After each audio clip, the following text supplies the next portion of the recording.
നമ്മള് ഗുസ്റ്റിക്കാട് വെച്ച് ഇത്രയാക്കി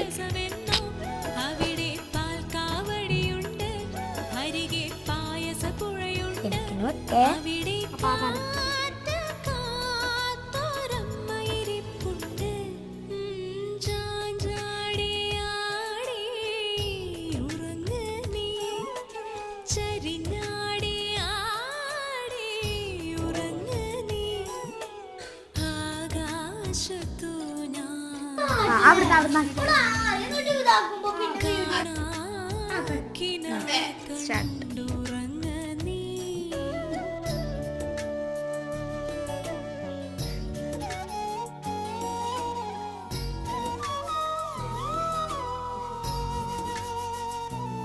ഞാൻ പറഞ്ഞില്ല ഇവിടെ നിന്നാണ് തട്ടപ്പം തട്ട നീറ്റായിട്ട് അങ്ങനെ പോകും.